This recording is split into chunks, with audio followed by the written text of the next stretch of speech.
358 இல்லையே, நிறைய வந்துட்டோமே. இங்கே நிற்கிறோமா? சரி.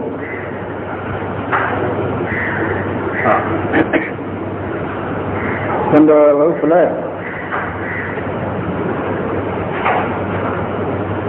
நஞ்சு உண்ட வரலாறு, பாத்திரம் கடைந்த வரலாறு, நஞ்சு உண்ட வரலாறு பார்த்தோம். அதனை தொடர்ந்து 362வது பாடல் சுடலையில் நடமாடுதல் அப்படிங்கிற விஷயத்தை சொல்ல வருவோம். கடல்விடம் நுகர்ந்த தொல்லை கடவுள். சுடலைன்னா என்னன்னு தெரிஞ்சுக்கணும். சுடலை என்பது எல்லா பொருள்களும் அழிந்து போன நிலையிலே உள்ள ஒரு இடம். இது சங்கார காலத்தில் இருக்கிறது. சில ஸ்தலங்களில் மயானம் என்ற பெயரால் இருக்கும். காஞ்சிபுரத்தில் ஒரு மயானம் உண்டு, கடவுரில் ஒரு மயானம் உண்டு. அதெல்லாம் சங்கார காலத்தை குறிக்கின்ற இடம். அதுக்கு ஏதாவது ஒரு கதை இருக்கும். கட்சி மயானத்துக்கு ஒரு கதை உண்டு.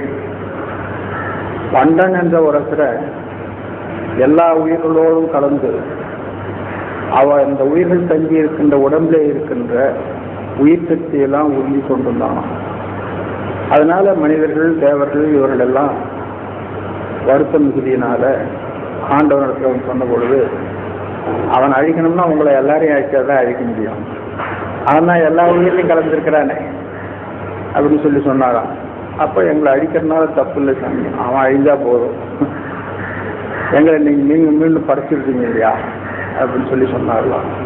அப்போ அவர்களை எல்லாம் வேள்வி செய்து அந்த வேள்வியிலே ஆகுதியாக கொடுத்து அழித்து விட்டார். அந்த இடம் தான் கட்சி மயானம். அதன் பிறகு பெருமான் ஏகாம்பரேஸ்வராக இருந்து தன்னுடைய ஒரு பாகத்திலிருந்து உமையம்மையை தோற்றுவித்து, நனிதாம்பிகை அப்படின்னு தோற்றுவித்து, அந்த உமையம்மையினால 3 தேவர்களை தோற்றுவித்து கடைக்கல் காத்தல் அழித்து, அதன் பிறகு உலகத்தை பழைய போல தோற்றுவித்தார் என்று ஒரு பழக்கம், ஒரு கதை. காஞ்சிபுரம், ஆமாம், காஞ்சிபுரத்து தலபுராணத்தில் இந்த வரலாறு பேசப்படுகிறது. அதனால சிவஸ்தலங்களை சார்ந்து மயானம் என்பது ஒன்று இருந்ததுன்னா அது ஏதாவது ஒரு காரணத்தினால அங்கே சங்கார தொழில் நடந்திருக்கும். எல்லா பொருளையும் அழிக்கின்ற தொழில் நடந்திருக்கும் அப்படிங்கிற நாம் கருதி கொள்ள வேண்டும். அதைத்தான் சுடலை சுடலை என்று சொல்லுவது. அந்த இடத்துல ஆடுவதைத்தான் சுடலையில் நடமாடுவது, காட்டிலே நடமாடுவான் அப்படின்னு சொல்றோம். அது சொல்றார். கடல்விடம் நுகர்ந்த தொல்லை கடவுள் பின் அழிக்குங்காலை உடல் உயிர் அகிலம் யாவும் ஒடுங்கிய இடமதன்றோ சுடலையதாகும். அது நல்லா ஞாபகம் வச்சுக்கணும். நாமெல்லாம் என்ன பண்றோம், சிவபெருமான் சுடலையில் ஆடுறான்னா நம்ம ஒவ்வொரு ஊர்லயும் ஒரு சுடுகாடு இருக்கும்ல, அங்கே இருக்கிறான் அப்படின்னு நினைச்சிட்டு இருக்கோம். அதுவும் ஒரு சங்காரம் தான். உயிரிலிருந்து உடம்பை நீக்கினா அது ஒரு சங்காரம். மீண்டும் ஒரு உடம்பை கொடுக்குறோம். அந்த உயிரை பொறுத்தவரை அது புணர்வு இருக்கும். இதே போல எல்லா பொருளையும் அழிக்கின்ற இடமும் அந்த சுடலைகான் அணைய சோதி நடனவிழ்கின்ற எல்லை நாடகம் தலைமைத்தலை அங்கது மந்தி எந்தை அகிலமும் முடித்த ஞான்றின் எங்கும் வெள்ளிடையதாகி, வெள்ளிடைனா வெற்றிடம் அர்த்தம், எங்கும் வெள்ளிடையதாகி ஈமமா அவ் ஈமத்து மங்கையும் தானும் நேவும். ஏன்? புனர்வுபத்துக்காக. எல்லா பொருளும் சங்கரிக்கப்பட்ட காலத்திலையும் சிவபெருமானுக்கு ஓய்வு கிடையாது. சிவபெருமானுக்கு அப்பதான் முக்கியமான 5 தொழில் நடந்து கொண்டிருக்கும். 5 தொழிலில் தோல 5 தொழில், சூக்கும 5 தொழில், அதிசூக்கும 5 தொழில் அப்படின்னு 3 உண்டு. தோல 5 தொழில் என்பது இந்த உலகத்தில் நம் கண்ணிலே காணுமாறு படைக்கப்படுகின்ற பொருள்கள். எந்த இடத்துல ஒரு பொருள் தோன்றுகிறதோ அங்கே சிருஷ்டி நடக்கிறதுன்னு அர்த்தம். எந்த ஒரு பொருள் காப்பாற்றப்படுகிறதோ, நிலைநிறுத்தப்படுகிறதோ அங்கே ஸ்திதி நடக்கிறதுன்னு அர்த்தம். எந்த இடத்துல ஒரு தெளிவு தோன்றுகிறதோ அந்த இடத்துல அருள் நடக்கிறது அப்படின்னு அர்த்தம். எந்த இடத்துல மயக்கம் தோன்றுகிறதோ அந்த இடத்துல திரோதானம் நடக்கிறது அப்படின்னு அர்த்தம். இது சதா நடந்து கொண்டே இருக்கு. ஒவ்வொரு ஆன்மாவிலும் தனித்தனியாக நடக்கிறது அதிசூக்குமம் என்று சொல்லுவோம். பொதுவாக உலகியலில் நடக்கிறத தோலம் என்று சொல்லுவோம். சூக்கும 5 தொழில் அந்த இதில் நடக்கிறது, சங்கார காலத்தில் நடக்கிறது. அந்த சூக்கும 5 தொழிலுக்காக சிவமும் சக்தியும் அந்த சுடலையில இருப்பாங்க. அதை சொல்றார். மங்கையும் தானும் மேவும் மற்ற இது தவறோ ரவிசி கேட்கிறார். இதை போய் ஒரு குற்றமா சொல்ற சிவபெருமான் மேல. அவன் சுடலில் நடமாடாவிட்டால் இறந்த உயிர்கள் மீண்டும் பிறப்பதற்கு வழி இல்லையே. மீண்டும் பிறப்பதற்கு வழி இல்லை என்று சொன்னா கண்ம அனுபவத்துக்கு வழி இல்லை. கண்ம அனுபவத்துக்கு வழி இல்லைன்னு சொன்னா ஆன்மாவுக்கு அறிவு விளக்கத்துக்கு வழி இல்லை. அறிவு விளக்கம் இல்லைன்னு சொன்னா ஆணவமலம் தேய்வதற்கு வழி இல்லை. ஆணவமலம் தேய்வதற்கு வழி இல்லைன்னு சொன்னா திருவருள் சக்தி பதிவதற்கு வழி இல்லை. திருவருள் சக்தி பதிவதற்கு வழி இல்லை என்று சொன்னா ஞானம் பெறுவதற்கு வழி இல்லை. ஞானம் பெறுவதற்கு வழி இல்லைன்னா சிவானுபவம் வர. ஆக இப்படி படிப்படியா வந்துகிட்டு இருக்கும். இதன் பொருட்டு அவன் சங்கார காலத்துல சுடலிலே இருக்கிறான். ஏதோ தன்னுடைய சந்தோஷத்துக்காக ஆடிக்கொண்டிருப்பதில்லை, மீண்டும் புனர்விற்பம் செய்வதற்காக அவன் ஆடிக்கொண்டிருக்கிறான். இதை போய் தவறு என்று சொல்லலாமா? இப்படித்தான் நாம சைவத்தில் சொல்லப்படுகின்ற ஒவ்வொரு செய்தியும் சிவபெருமானை பற்றி சொல்லுகின்ற சில நிகழ்ச்சிகளையும் சில குணங்களையும் நாம் அர்த்தம் பண்ணி கொள்ள வேண்டும். இது படிப்படியா தொடர்ந்து சிவானுபவம் வரலும் போய்கொண்டிருக்கும். அது இல்லை என்று சொன்னால் சிவானுபவம் வழி. அதனால இது தவறோ அதோட முடிச்சிட்டார்.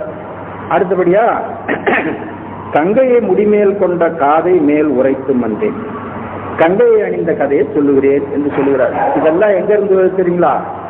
சதீஷ உத்தரப்படலத்துல 3, 4, 5 பாடல்ல வரிசையா கேள்விகள் அடிக்கிருக்கிறான். 21 கேள்வி அடிக்கிருக்கிறான்னு உங்களுக்கு சொன்னேன். இப்ப நம்ம கடைசி நிலைமைக்கு வந்திருக்கிறோம்.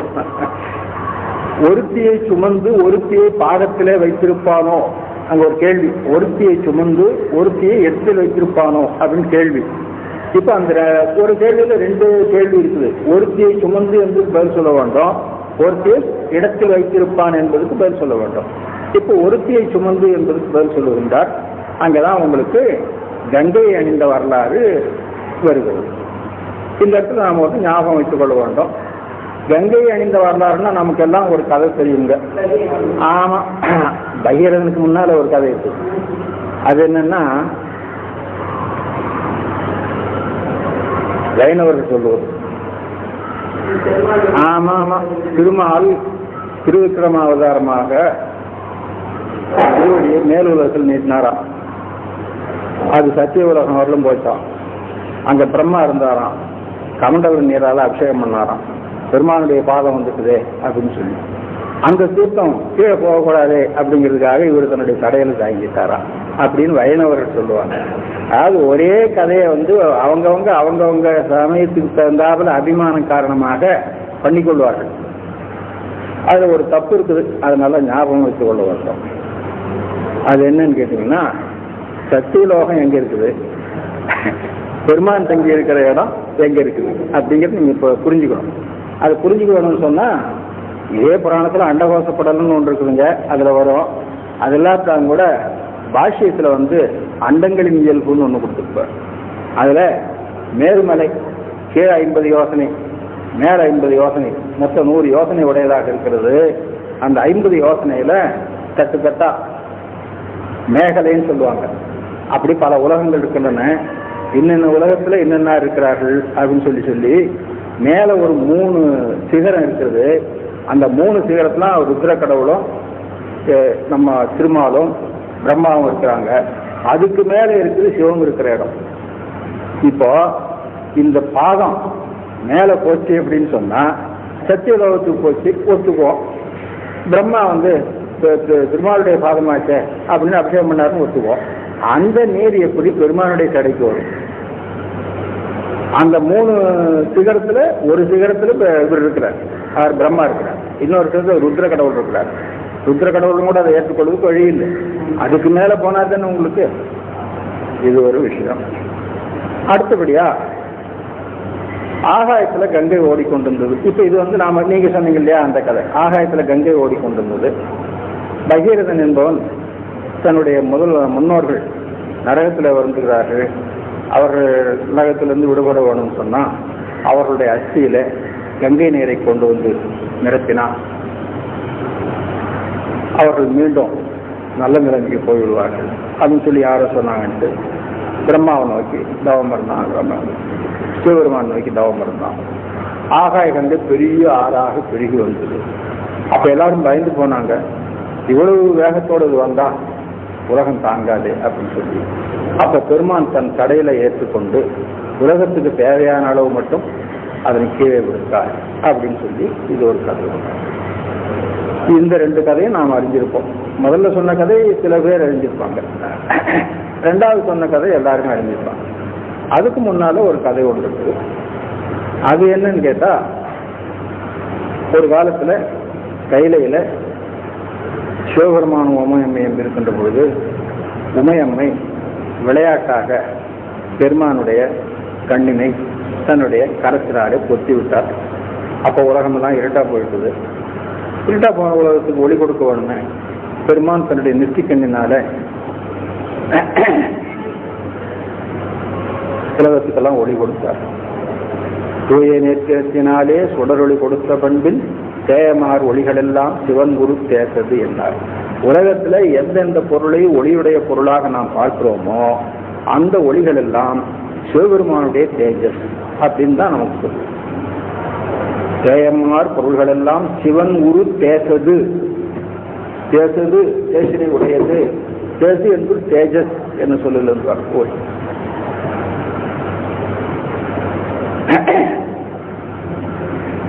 அப்போ உமையம்மைக்கு அச்சம் உண்டாயிற்று.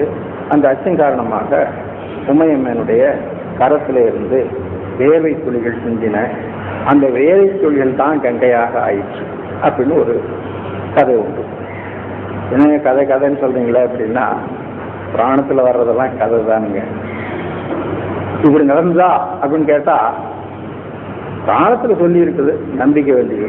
நடந்தான்னு என்ன கேட்டா, நான் அந்த காலத்துல கூட இருந்தா பார்த்தேன், ஆமா நடந்ததுன்னு சொல்றதுக்கு புராணத்துல சொல்லி இருக்கிறாங்க. அதனால கங்கை என்ற சொல்லுக்கு அர்த்தமும் அப்படிதான் சொல்லுவாங்க. கம் கை அப்படின்னு அதை ரெண்டா பிரிச்சுக்கிறது. கம் என்றால் தண்ணீர் அர்த்தம், கை என்றால் அது அர்த்தம் தெரியும். அப்போ கையிலிருந்து பெருகிய நீர் கங்கை. நீர் எந்த நீர்? கையில இருந்து பெருகிய நீர் அப்படிங்கிற பொருள்ல கங்கை என்ற சொல் உருவாயிற்று என்று சொல்லுவார்கள். அந்த கங்கையை தான் பெருமான் வானுலகத்தில் ஓட விட்டார். அந்த கங்கையை தான் பகீரதன் கேட்டான். பகீரதன் கேட்கறதுக்கு முன்னா கங்கை எப்படி வந்ததுன்னு ஒரு கதை வேணும் இல்லையா? அது இப்படி இந்த நூலில் சொல்லப்பட்டிருக்கிறது அப்படிங்கிறது ஞாபகம் வச்சு சொல்றார். இது ரொம்ப பெருசா பெருகி வந்தது, அப்படியே வந்தா உலகம் தாங்காது அப்படிங்கறத நம்ம மாணிக்க வாசகரும் உடன்பட்டு திருச்சாழல பாடி இருக்கார்.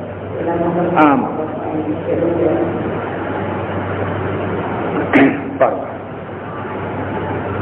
அங்கதும் அன்றி அது முடிஞ்சதா? ஈசனை இப்ப நான் சும்மா படிச்சுட்டே போறேன், கதை உங்களுக்கு தெரியும், அதுல அர்த்தம்லாம் சொல்லிட்டு இருக்கோண்டாம். எங்கேயாவது வார்த்தைக்கு அர்த்தம் தெரியாதா கேளுங்க.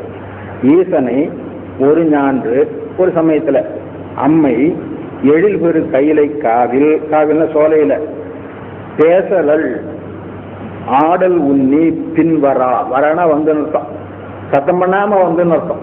பின்னால வந்து கண்ணப்பத்திரம் நான் வர்றேன் உன் கண்ணப்பத்து போறேன்னு சொல்லிட்டா வருவாங்க. அதான் பேசலல் ஆடல் உண்ணி, ஆடல்னா விளையாட்டு, ஆடல் உண்ணி பின்வரா விழி இரண்டும் தேசூறு கரத்தால் பொத்த, தேசு ஒளி செறிதரு போனம் யாவும் மாசிருள் பறந்தது. எல்லா உயிர்களும் வருத்தம் கொள்ள, எல்லா உயிர்களும் வருத்தம் கொள்ளுமாறு இருள் பறந்தது. திங்களின் கதிரும் ஏனை தினகரன் வெயிலும், சிவபெருமானுடைய ரெண்டு கண்ணு தானே, அதுதானே எல்லா உலகத்துக்கும் ஒளி கொடுத்து கொண்டிருக்கிறது. மாணிக்கவாசர் அப்படியே பாடியிருக்கிறார். மெய் சுடருக்கெல்லாம் ஒளி வந்த பூங்கடல். சுடர் சுடர் என்று நீங்க எதை சொல்றீங்களோ அதுக்கெல்லாம் ஒளியை கொடுப்பது சிவபெருமானுடைய திருவடி அப்படின்னு சொல்லி சொல்றாரு. அதனால திங்களின் கதிரும் ஏனை தினகரன் கதிர் வெயிலும், தினகரன் சூரியனுக்கு, தீயின் பொங்கு செஞ்சொடரும் அக்கினி, ஏனை புலவர்தன் கதிரும், புலவர் தேவர்களுக்கு ஒரு பேருங்க, தேவர்கள் ஒளி உடைய திருமேனி உடையவர்கள். நாமெல்லாம் கூட புண்ணியம் மிகுதியினால தேவலோகத்துக்கு போனா நம்ம உடம்பு கூட ஒளிவுடைய உடம்பு ஆகிடும். எதனால ஒளிவுடைய உடம்பு ஆகுதுன்னு கேட்டா, அது பூதசார தேகம். பூத தேகமாகினால இது மயக்கம் உடையதாக இருக்கும். பூதசாரம் என்று சொல்றதுனால அது ஒளியுடையதாக இருக்கும். பூதசாரம் என்பது தன்மாத்திரைகளினாலே வரக்கூடிய உடம்பு. அப்ப தன்மாத்திரையிலிருந்து தேவருலகத்தை இன்பத்தை அனுபவித்து வருகின்ற உடம்பு. அதே தன்மாத்திரையில் தான் இதுவும் வருகிறது. இது பூவுலகத்தில் அனுபவித்து உடம்பு. அதே தன்மாத்திரையிலிருந்து தான் நரக உலகத்து உடம்பும் வரும். அப்போ அந்த தன்மாத்திரையும் அந்த கரணமும் கூடிய சூக்கும தேகம் ஒரு மரத்தினுடைய வேர் போல. சித்தியாரில் அப்படியே சொல்லி இருக்கு, மரம் வேர் போர் நீள்மரம் நிகழ்த்துமா போல் அப்படின்னு சொல்லி. அப்படி சூக்கும தேகத்திலிருந்து தான் எல்லா சரீரங்களும் வருகிறது என்று சொல்லுவார்கள். புலவர்தன் கதிரும் மற்றும் எங்குள ஒளியும் மாயுற்று இருள் நிறம் படைத்த மாதோ. இருள் நிறம் படைத்த மாதோ. இருள் நிறம்னா என்ன? கருப்பா இருக்கும். இருளுக்கு நிறம் உண்டா? அது ஒரு ஆராய்ச்சி. இருளுக்கு நிறம் உண்டா? இருளும் கற்பனும் ஆகாது. ஆமா, அப்படிதான் எழுதுறாரு பாஷ்யத்தில், அப்படிதான் எழுதுறாரு. அப்படியானா இருளுக்கு உருவம் உண்டுன்னு உமாவிஷம் திருப்பலிக்கு திருவருட்பயன்ல சொல்லி இருக்கிறாரு. உருவம் காட்டும், அதுக்கு உடக்கம் அங்க எழுதியிருக்கிறார். பார், இருள் நிறம் படைத்த மாதோ சங்கரன் விழியால் என்னமா அப்படிதான் இருக்குது. தன்னை, அதாவது அது ஒரு மயக்க உணர்வா புலப்படுமே தவிர அது அதனுடைய நிறம் என்று சொல்ல முடியாது என்று. சங்கரன் விழியால் எல்லா சோதியும் தழைத்த நீர். சிவபெருமானுடைய ஒளியினாலதான் எல்லா சோதியும் தழைத்தன. அந்த சிவபெருமான் விழியை மூடித்தா எல்லாம் இருட்டாயிடும். அது சொல்றார், சங்கரன் விழியால் எல்லா சோதியும் தழைத்த நீரால். நீரால்னா தன்மையினாலே இருள் நிறம் படைத்த. நீரால் இருள் நிறம் படைத்த. கண்ணை மூடினா ஏன் எல்லாம் இருட்டாகணும்? நம்ம கண்ணை மூடிக்கலாம், நமக்கு தான் எதுவும் தெரியாத தவிர வெளியில் இருக்கிற பொருள் எல்லாம் மற்றவங்களுக்கு தெரிந்து கொண்டுதான் இருக்கும். சிவபெருமானுடைய கண்ணை பத்தினா எல்லா பொருளுமே யாருக்கும் எதுவும் தெரியாம ஒரே இருட்டு மயமா இருக்கும். ஏன்? சிவபெருமானுடைய கண்ணில் இருந்து தான் எல்லாவற்றுக்கும் ஒளி வருகிறது. அதை மூடிட்டா எல்லா ஒளியும் அடங்கி போகும் அப்படின்னு இருக்கிறது. அதாங்க சொல்ற, சங்கரன் விழியால் எல்லா சோதியின் தழைத்த நீரால் இருள் நிறம் படைத்த மாது. கன்னிகர் பிறராத தற்பரன் விழி இரண்டும் கன்னிகை கமலம் கையால் புதைப்ப அக்கணமதொன்றில். அது நிகழ்ந்து ஒரு கண நேரம் தான். அக்கணமதொன்றி மண்ணுயிர் தொகையெல்லாம் வரம்பிலா ஊழியாக எத்தனையோ ஊழிகாரம் போயிட்டான். அன்னதோர் பான்மை நோக்கி அருளுவான் நினைந்தான் என்று ஓங்குதன் முதலின் நாப்பன் ஒருதனின் ஆட்டம் நல்கி நெற்றிக்கண். அப்பதான் அது பார்வை கொடுக்கிறது. ஆங்கது கொண்டு நாதன் அருள்கொடு நோக்கி. நல்ல ஞாபகம் வச்சுக்கணும், நெற்றிக்கண்ணு எரிப்பதற்கும் உதவும், அருள் செய்வதற்கும் உதவும். அப்ப நெற்றிக்கண்ணை அவன் எந்த நோக்கத்தோடு நோக்குகிறான் அப்படிங்கிறது தான் முக்கியம். மன்மதனை நோக்குகிற பொழுது இவன் அழிந்து போக என்று நோக்கினான். இப்ப நோக்குகிற பொழுது உலகத்துக்கு ஒளி உண்டாக என்று நோக்குகிறான். அதை ஒரு குறிப்பு வச்சிருக்கிறார் பாருங்க. ஆங்கது கொண்டு நாதன் அருள்கொடு நோக்கி. அந்த அருள்கொடுங்கிறத நல்ல ஞாபகம் வைத்துக் கொள்ளுங்க. அருளினால் நோக்கினதுனால உலகம் முழுவதும் இருட்டு நீங்கி ஒளியாயிற்று அப்படின்னு. அருள்கொடு நோக்கி யாண்டும் நீங்களும் நிலைமைத்தாகி நின்ற பேர் இருளை மாற்றி தீங்கதில் முதலானோர்க்கும் சிறந்த பெயர் ஒளியை ஈந்தான். அப்ப திரும்பவும் எல்லா ஒளிப்பொருள்களும் சத்தம் பழைய ஒளியை பெறலாயின. மண்ணுரு கோவனத்துள்ள மாயுள் முழுதும் நீங்க உள்நிகழ் உவகை மேற்கொண்டு உயிர் தொகை சிறத்தலோடும். ஒளி வந்துதானே எல்லாருக்கும் சந்தோஷம், இருட்டு வந்துதானே என்ன செய்வோம்னு தெரியாம பேசாம கிடப்பான். கண்ணுகள் இறைவன் செய்கை கௌரி கொண்டு. கௌரி உமையம்மைக்கு ஒரு பேர், அது நிறத்தினால் வந்தது. பொன்னிறம், கௌர நிறம் அப்படின்னு ஒரு நிறம். கௌரி கண்டு அச்சம் எய்தி துண்ணென விழிகள் மூடும் துணைக்கரம் வாங்கினாளாம். கூடியிருந்த கையை எடுத்துக்கொண்டாள். சங்கரன் விழிகள் மூடும் தனாதுகை திறக்கும் எல்லை அங்குலி அவை ஈரைந்தும். அங்குலியின் விரலுக்கு அங்குலி. அங்குலி அவை ஈரைந்தும் அச்சத்தால் வியர்ப்பு தோன்ற மங்கைய தகமை காணோ. காணோன்னா கண்டுன்னு அர்த்தம். தமிழ் இலக்கணத்துல செய்யூ என்ன வாய்பாட்டு எச்சம் அப்படின்னு சொல்லுவாங்க. காணூ அது ஒரு அடைமொழி வந்து அளபடை உகரம் ஒன்று சேர்க்கணும். காணூ மற்றவை விதிர்ப்ப போந்து கையை விதித்தார். கங்கையோர் பத்தாய். 10 விரல் இருக்கு இல்லையா, 10 விரல் இருந்தும் நீர்த்துளிகள் சிந்தின. அதனால ஒரு 10 முகமுடையதாக, அப்புறம் அது 1000 முகமுடையதாக மாகலும். கங்கையோர் பத்தாய் யாண்டும் கடல்களில் தெரிந்தாண்டேன்.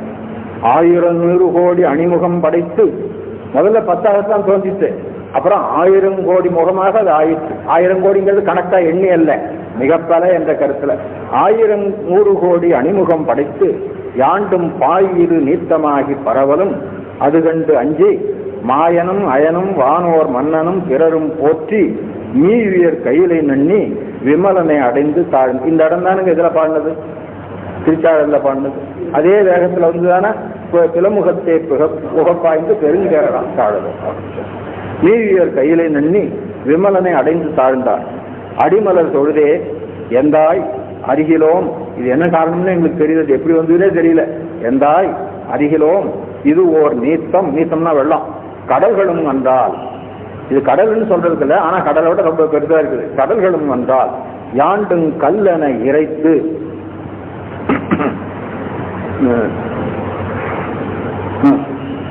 இறைத்து யாரும் கல்லென விரைத்துன்னு இருக்கோம். கல்லென இறைத்து அங்க ஒரு வகர உடம்பிடுமை வரும். தமிழ் படிக்கிறவங்க தெரிஞ்சுங்க, இதெல்லாம் தெரிஞ்சிருந்தா தான் செயல் படிக்கிறதுக்கு பழக்கம் வரும். இல்லைன்னு சொன்னா செயல் தப்பா படிப்போம். அடுத்து இறை என்ன விரைத்து, இறைத்துன்னு அர்த்தம். இறைத்துல ஒலி செய்யுதுன்னு அர்த்தம். கல் என்பது ஒலி குறிப்பு. கல்லென இறைத்து, ஓன்னு சத்தம் போடான்னு சொல்றோம்ல, கொல்லுன்னு சிரிச்சான்னு சொல்றோம்ல, அது மாதிரி கல்லென இறைத்து. கல்லென என்பது ஒலி குறிப்பு சொல்லுங்க. அதெல்லாம் உரிச்சொல்ல வரும், இசை குறித்து வரும், நிறம் குறித்து வரும், இதை போல வரும் சில குறிப்பு சொற்கள். இறைத்து இது எதுக்கு சொல்றேன்னா, இந்த செய்யுளா இருக்கிறது நமக்கு ஒரு பெரிய தொல்லை. அதை பிரிச்சு போட்டு கொடுக்கணும். பிரிச்சு போட்டு கொடுத்தாதான் இந்த காலத்தில் வர்றவங்க படிப்பாங்க. ஆனா பிரிக்கிறவங்க சரியா பிரிக்கணும்ல. அந்த நேரத்தில் அவங்களுக்கு ஏதோ யோசனையில பிரிச்சாங்கன்னா அவங்க தப்பா பிரிச்சு போட்டுவாங்க. இறைத்து யாரும், இறைத்து யாருன்னு வர வேண்டியதான். இறைத்து யாருன்னு ஏன் வருது? அது குட்டியில் இருக்கிறோம். இறைத்து குட்டியில் வரும். அது முன்னால யாருன்னு வந்தா அது இகரம் ஆயிடும். இன்னொரு விஷயம், அது குற்றியல் உரம் இல்லை. குற்றியல் உரம் பெயர்ல தான் வரணும், வினைச்சொல்ல வரக்கூடாது. வினைச்சொல்ல வந்தா முற்றியல் உரம் தான் சொல்லுவாங்க. ஆனா சில முற்றியல் உரத்துக்கு அந்த விதி வந்துடும். குற்றியல் உரத்து சொல்லுகிற விதி முற்றியல் உரத்தும் வந்துடும்.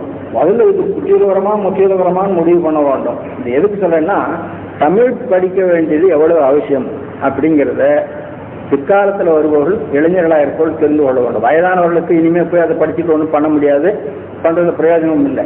ஆனா பிற்காலத்தில் வர்றவங்க புராணங்கள் படிக்கணும், பிரபந்தங்கள் படிக்கணும் அப்படின்னு ஆசைப்படுறவங்க, செய்யுள் வடிவத்தில் இருக்கிற நூல்களை படித்து அதுக்கு விளக்கம் சொல்ல வேண்டும் என்று ஆசைப்படுபவர்கள் எல்லாருமே அப்படியே பிரிச்சு பிரிச்சு பிரிச்சு பிரிச்சு போட்டு அப்படியே கையில சொலையா கொண்டு கொடுத்துருவாங்கன்னு நினைக்க முடியாது. சில நூல்கள் இப்படியும் கிடைக்கும். அதை எப்படி நாம படிக்கிறது, எப்படி பிரிச்சுக்கிறது அப்படிங்கிறது தெரிஞ்சுட்டு வரணும். அப்படி தெரிஞ்சிருந்தாதான் நாம ஏதாவது கொஞ்சமாவது வேலை செய்ய முடியும், இல்லாட்டா ஒன்றும் செய்ய முடியாது. பாருங்க, யாரும் முடிவுறு திறத்தால் அண்டம் முழுவதும் கவர்ந்த முன்னாள் விடமென பறித்தே ஈது விமலனி காட்சி என்றார். ஒரு உதாரணம் சொல்றாங்க. முன்ன விஷம் உலகம் முழுவதும் பரவிச்சு, அதை நீ கண்டத்துல தரித்து கொண்டாய், அதை போல நீ இதை ஏதாவது ஒரு உறுப்புல தரித்து கொள்ளப்பா, இல்லைன்னா உலகம் தாங்காது அப்படின்னு சொல்லி வேண்டினார். முன்னாள் விடம் என பறித்தே, முன்னாள் விடம் என பறித்தேன்னா முன்னாள் விடத்தை பறித்தது போல பறித்து, பறித்து என்பது தாங்கினார். வள்ளி நரகரம் போடுறது வேற, இடைநரகரம் போடுறது வேற. பறித்தே ஈது விமலனி காத்தி, காத்தி காப்பாயாக. ஏகரம் முன்னிலை. முன்னிலைக்கு என்ன விதி வரும், படக்கைக்கு என்ன விகுதி வரும், தன்மைக்கு என்ன விகுதி வரும் அப்படிங்கிற கொஞ்சம் தெரிஞ்சிருந்தா காத்தி அப்படிங்கிறதுக்கு நாம, இல்லைன்னா ஏதோ ஒரு பேர் போடுறதுன்னு நினைச்சுக்குவாங்க. அதனால அதான் சொல்லியல்பு தெரியணுங்க. சொல்லியல்பு தெரிஞ்சாதான் தமிழ் படிக்க முடியும். அதுக்குதான் இலக்கணம் படிக்கணுங்கிறது, வேற ஒன்றும் இல்லை. இலக்கணமே எப்ப படிக்கிறதுன்னு சொல்லியிருக்காங்க தெரியுங்களா? இலக்கிய பயிற்சி செய்த பிறகுதான் இலக்கணம் படிக்கணும். ஏன்னு கேட்டா, இலக்கிய பயிற்சி செய்யற பொழுதுதான் இந்த இடத்துல எப்படி பிடிக்கிறது, இந்த சொல்லு எங்க போய் முடிஞ்சிருக்குது, இந்த எச்சம் எங்க போய் முடிச்சிருக்குது அப்படிங்கிறது தெரியாம திண்டாடுவாங்க. அதுக்கு முட்டு அப்படின்னு பேரு. இலக்கணம் படிச்சீங்கன்னா அந்த முட்டுப்பாடு நீங்கும். அதுக்கு முட்டறுத்தல் அப்படின்னு பேரு. அப்ப இலக்கணத்தினுடைய பயன் என்னன்னு கேட்டா, மொழித்திறத்தின் முட்டறுத்தல் அப்படின்னு பேரு. அப்போ பழைய காலத்துல என்ன சொல்லிருக்காங்க, இப்ப ஆர்வனாவருடைய நன்னூல் காண்டி கட்டி பார்த்தீங்கன்னா, நிகண்டு கற்று இலக்கிய பயிற்சி செய்த பின்னர் இந்நூல் கேட்டற்பாற்று. ஒரு புத்தகத்தை எடுத்தா அது எப்ப படிக்கிறது, யார் படிக்கிறது அப்படிங்கிற ஒரு வரையறை உண்டுங்க. அப்ப நன்னூல் படிக்கணும்னா யார் படிக்கிறது அப்படின்னு கேட்டா, தமிழ் படிக்கிறேன்னு பூந்து எடுத்த உடனே நன்னூல் பற்றி கையில வச்சுக்கிறது இல்லை. முதல்ல என்ன பண்ணணும், சொற்பொருள் தெரிந்து கொள்ளவும். சொற்பொருள் தெரிந்து கொள்ளவும் நிகண்டு படிக்கணும். இந்த காலத்துல யாரும் நிகண்டு படிக்க மாட்டாங்க. பழைய காலத்துல சின்ன பள்ளிக்கூடத்துல நிகண்டு கட்டாயமா, அதுல இருந்து 11வது நிகண்டுன்னு ஒண்ணு உண்டு. சூடாமணி நிகண்டு 12 பகுதியா இருக்குங்க. அதுல 11வது நிகண்டுன்னு ஒண்ணு உண்டு. அதுல ஒரு சொல்லுக்கு எத்தனை பொருள் உண்டு, தமிழ்ல பல பொருள் ஒரு சொல் அப்படின்ற ஒரு வகை உண்டுங்க. அதனால ஒரு சொல்லுக்கு எத்தனை பொருள் உண்டு அப்படிங்கறது சொல்லுவது. அதனால அதை படிச்சுக்கிட்டா எல்லாரும் இலக்கியம் படிக்கிற பொழுது அர்த்தம் பண்ணிக்கிறது கொஞ்சம் எளிமையா இருக்கும் அப்படின்னு சொல்லிட்டு பழைய காலத்துல சின்ன பள்ளிக்கூடத்துல நிகண்டு மனப்பாடம் பண்ண சொல்லி கொடுப்பாங்க. குறிப்பா 11வது நிகண்டு. முன்னால வந்து தேவ பெயர் தொகுதி, மனித பெயர் தொகுதி, விலங்கு பெயர் தொகுதி, மரப்பெயர் தொகுதி அப்படின்னு தனித்தனியா இருக்குங்க. தேவர்கள்ல இந்திரன்னா அவனுக்கு என்னென்ன பேரு, திருமால்னா அவனுக்கு என்னென்ன பேரு, இந்த மாதிரிலாம் சொல்றதுக்கு தேவ பெயர் தொகுதின்னு பேரு. அது போல மனிதர்கள்ல பல வகைகள் இருக்குது இல்லையா, அதுக்கு என்ன பேர், மரப்பெயர் தொகுதி, விலங்கின் பெயர் தொகுதி, இதெல்லாம் போட்டு வரும். கடைசியில் 11வது போற பொழுதுதான் ஒரு சொல்லுக்கு எத்தனை விதமான பொருள் உண்டு அப்படின்னு சொல்லிட்டு 2 பொருள் 3 பொருள் இப்படி 7 வரிசையிலே போகும். அந்த மாதிரி சொல்றது ஒரு வழக்கு.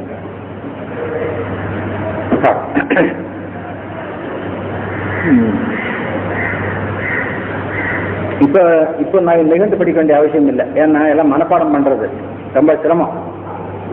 இப்ப அந்த அகராதி இருக்குல்ல, பக்கத்தில் அகராதி வச்சுக்க வேண்டியது.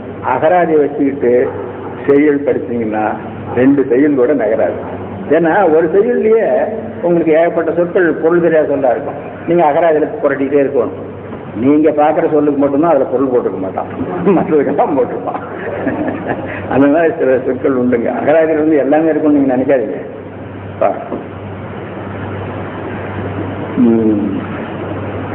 சரி. என்றதும் நதிகள் தோறும் இயம்பிய உலகும் சூழ்வோய் நின்ற அந்நீர்த்தன் தன்னை நினைத்து அவன் அழைத்து. மனசுல நினைச்சா அது வந்துட்டு. இதான் சங்கற்பத்தால் செய்தல் அப்படின்ட்டு போய் அணைகட்டி தடுத்து அப்படி கொண்டு வர்றதில்லை. உமையம்மையினுடைய கங்கையிலிருந்து பெருகி ஆறாக ஓடுகின்ற நீர்த்தங்கள் எல்லாம் இங்கே வருவனவாக அப்படின்னா அதன் வந்துடும். அதான் நினைத்து அவன் அழைத்து. நாதன் ஒன்று தன் வேணி மேல் ஓர் உரோமத்தின் உம்பர் உய்ப்ப. பாருங்க, அவ்வளவு பெருசா வந்தது. பெருமானுடைய கடையில தங்கி இருக்குன்னா பெருமான் கடையை அப்படி கட்டி அது மேல கொலை மாதிரி பண்ணி அதுக்குள்ள நிறைய தேய்ச்சி வச்சிருக்கிறாங்க அப்படின்னு அர்த்தம் இல்லை. பெருமானுடைய கடையில ஒரு உரோமத்துல, அதாவது இந்த பனிக்காலத்துல பனித்துளி ஒரு இலையில ஒட்டிட்டு நிற்கும் பாருங்க, அத மாதிரி பெருமானுடைய கடையில அந்த கங்கை ஒட்டிட்டு தொங்கிட்டு இருக்குது. இதுதான் சொல்லுவது. இது வந்து நச்சினார்க்கினியர் கலித்தொகைன்னு ஒரு இலக்கியம் உண்டுங்க. அதுல ஒரு கடவுள் வாழ்த்து, ஆறறி அந்தனர்க்கு அருமறை பல பகர்ந்து தேறு நீர் சடை கறந்து. இந்த தேறு நீர் சடை கறந்து என்பதற்கு உரை எழுதுற பொழுது நச்சினார்க்கினியர் இப்படியே எழுதியிருக்கிறார், சடையினுடைய ஒரு கூற்றிலே ஒதுக்கி அப்படின்னு. கங்கை இருக்குதுன்னு இங்க யாருக்கும் தெரியாது.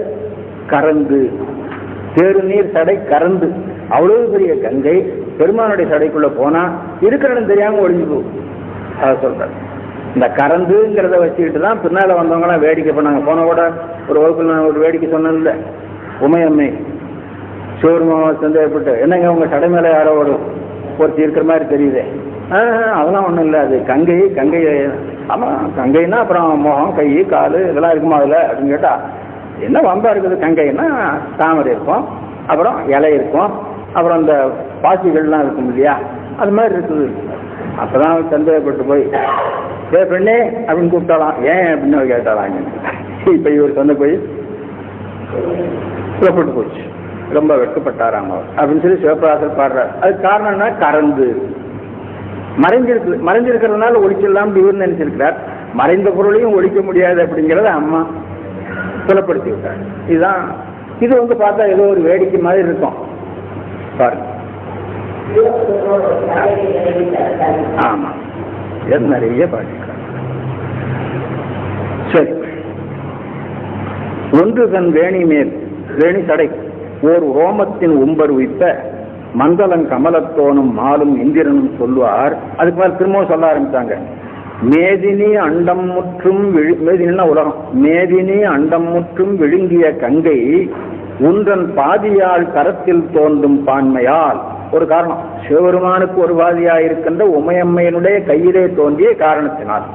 அடுத்து இன்னொரு காரணம், உனது சென்னி மீதினில் செரிக்கும் பண்பால், உனது தலையிலே நீ தாங்கிக் கொண்டிருக்கின்ற காரணத்தினாலே விமலமா, அது தூய்மையானது, அழுக்கற்றது, குற்றமற்றது. விமலம், மலம் என்பதற்கு எதிர்ப்பதான் விமலம். வி என்பது இன்மை உணர்த்துவது. விமலமா அதனில் எங்கண் மூதையில் நகரம் வைக்க சிறிது அருள் முதல்வ. அந்த கங்கையில எங்க நகரத்துல சத்தியலோகம் பிரம்மா இருக்கிற இடம், அங்க ஒரு ஆறு வேணும். வைகுண்டம் திருமால் இருக்கிற இடம், அங்கே ஒரு ஆறு வேணும். அது மாதிரி எங்க நகரத்துல ஒவ்வொரு ஆறு உண்டாகிறது அருள் செய்ய வேண்டும் முதல்வை என்றார்.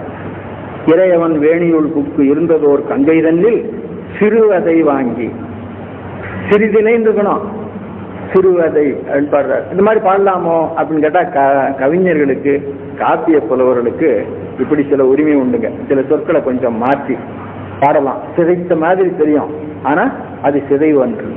சிறுவதை சிறிதைன்னு சொல்லணும், சிறியதைன்னு சொல்லணும். சிறிதைன்னு சொல்லலாம், அதோட சிறியதை என்று சொல்றது ரொம்ப நல்லது. ஏன்னா சிறிது, அது கூட 2ஆம் வாக்கியம் ஒரு வாய் சேர்க்கிறோம். சிறிதை அப்படின்னு வரும். சிறிதை அப்படின்னு இருந்தா சொல்லுல இனிமே இருக்காது. அதுக்காக என்ன பண்ணணும், அது கூட ஒரு அகர சாரியை சேர்த்து சிறியதை அப்படின்னு சொல்லணும்.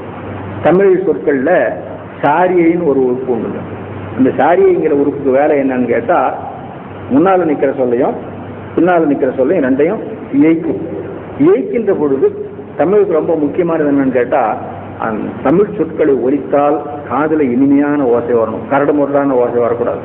அப்ப இனிமே தோன்றாது அப்படின்னா ஒரு சாரியை சேர்க்கணும். அப்படி சாரியை சேர்த்துட்டா அது கொஞ்சம் ஒலிப்பதற்கு இனிமையா இருக்கும். இதுதான் தமிழ் இலக்கணம். இது எல்லாத்தையும் கடந்து சிறுவதை அப்படின்னு பாடுறாரு. இப்படி பாடலாமோ? இது போல அநேக சொல்லாட்சிகள். ஏன்னா பெரிய காப்பியம் பாடுறவங்களுக்கு இந்த மாதிரி சில இடங்கள்ல செய்யுள் என்பது தொடை என்ற ஒரு உறுப்போடு சம்பந்தம் உடையது. அதுக்கு தகுந்தால பாடியாகும். அப்ப சில சொற்களை அப்படி அமைத்துக் கொள்ளலாம். சிறுவதை வாங்கி மூவர் செந்தையும் செறிய நல்கி நிறைவேறும் அன்பால் தாழ்ந்து நல்க, நிறைவேறும் அன்பால் தாழ்ந்து நிகழ்விடை பெற்று சத்தம் ஒரே நகர எய்தி அங்கன் உய்த்தனர் அணையநேசம். எல்லாம் அவங்க கொஞ்சம் கொஞ்சம் வாங்கிட்டு போய் அவங்க ஊர்ல, நாமும் நம்ம காசிக்கு போனா கங்கையில கொஞ்சம் எடுத்துட்டு வந்து, நாம ஒன்றும் செய்யலைங்க, பெரிய ராஜாவே செய்யிருக்கான். ராஜேந்திர சோழன் தந்தான்ல, அவனுக்கு கங்கை கொண்ட சோழன்னு பேர்.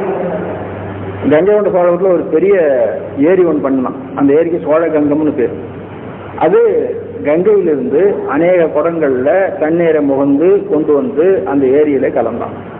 அதனால அதுக்கு சோழ கங்கம் அப்படின்னு பேர். அப்போ கங்கை ஆறு ரொம்ப புனிதமானது. எந்த ஒரு இடத்தையாவது புனிதம் செய்ய வேண்டும் என்று சொன்னா அந்த கங்கை நீரை கொண்டு வந்து புனிதம் பண்ணுவது ஒரு வழக்கம் அப்படிங்கிறது ரொம்ப காலமா இருந்து கொண்டிருக்கிறது. சாதாரண ஜனங்களும் அப்படி செய்கிறார்கள், பெரிய அரசர்களும் நம்ம நாட்டில் அப்படி செய்திருக்கிறார்கள். அன்னதி 3 தன்னில் அயன்னகர் புகுந்த கங்கை பன்னரும் திரளின் மிக்க பகீரதன் தவத்தால் மேல பின்னரும் இமயா முக்கண் பெருந்தகை முடிமேல் தாங்கி இந்நில வரைப்பில் செல்ல இறை அதில் விடுத்தல் செய்தான். இறைன சிறிதுன்னு அர்த்தம். இப்பதான் நாம சொல்ற கதை வருது, பகீரதன் கதை வருது. அப்ப பகீரதன் கதைக்கு முன்னால கங்கை தோன்றிய கதை ஒண்ணு இருக்குது. அதுல பிரம்மனுடைய உலகத்திலே பாய்ந்த கங்கையைத்தான் பகீரதன் கேட்டான். அந்த கங்கையை பூமிக்கு வர செய்தார். அதுவும் வேகமா வருகிற பொழுது அந்த வேகம் தாங்காது என்று சொல்லி பெருமான் தன் தடையில தாங்கி கொண்டு அதுல கொஞ்சம் பகீரதனுக்கு கொடுத்தார், பூமியில பாய செய்தார். அதை சொல்றார்.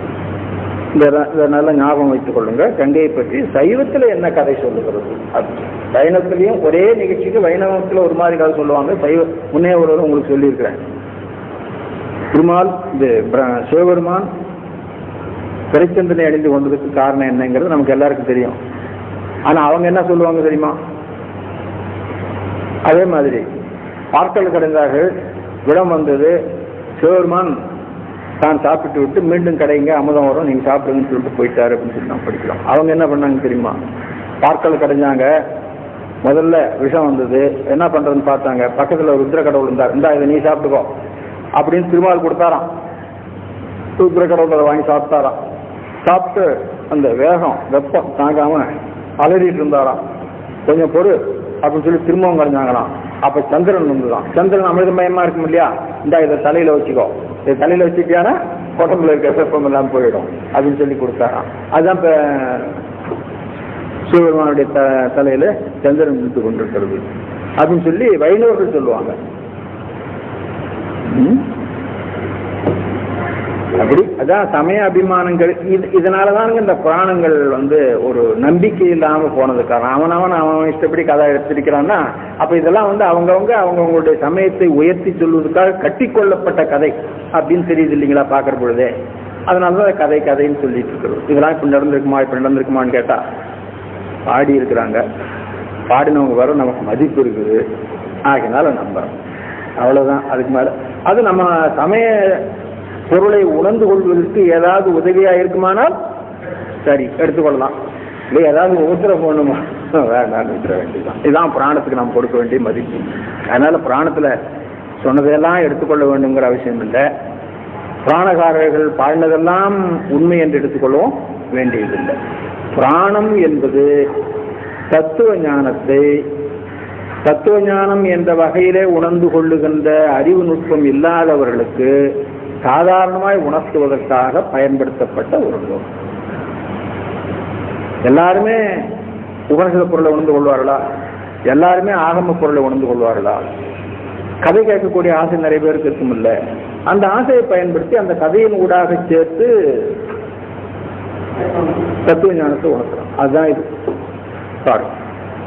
இங்க சொல்லிக் கொண்டு வருவதுதான் சிவபரம்பொருளுடைய அளவில்லாத ஆற்றலை உணர்த்துவதற்காக சொல்லப்படுவன. நானிலம் இசையை உய்த்த நன்னதி சகரெல்லாம் வானுயர் கதி பெற்று உய்ய மற்ற அவர் எந்தில் பாய்ந்து. இதுதான் பகீரனுடைய கதை. மீன் எறி தரங்க வேலை மேவியது இகுதொன்றல்லால் ஏனைய நதிகள் தொல்லை இடந்தனில் இருந்த அங்கே. இந்த சத்தியலோகத்துக்கு போன கங்கை தான் கொஞ்சம் திரும்பி இங்க பூமியில பாய்ந்தது. மற்ற நதிகள்லாம் அருத்திரலோகத்துக்கு போனது, வைகுந்தத்துக்கு போனதெல்லாம் அங்கங்கே இருந்து கொண்டிருக்கிறது. இதெல்லாம் சுந்தரம் சுவாமி பாடி இருக்கிறாருங்க. மலைமடந்தை விளையாடி வளையாடு கரத்தால் மகிழ்ந்தவள் கண் புதைத்தலுமே வல்லிருளாய் எல்லா உலகுடன் தான் மூட இருள் ஓடும் வகை நெற்றிக்கண் படைத்து வந்த உத்தமன் ஊர் கலையநல்லூர், திருக்கலையநல்லூர். அதுல ஒவ்வொரு பாட்டிலையும் ஒவ்வொரு புராணகதை பாடி இருப்பாருங்க. அதுல மலைமடந்தை விளையாடி வளையாடு கரத்தால் அப்படின்னு ஒரு பாட்டு தொடங்கும். முன்னால சொன்னது சித்தியார் பாட்டு. நாயகன் கண் நயப்பால் நாயகி புதைப்ப எங்கும் பாயிருளாய். சரி,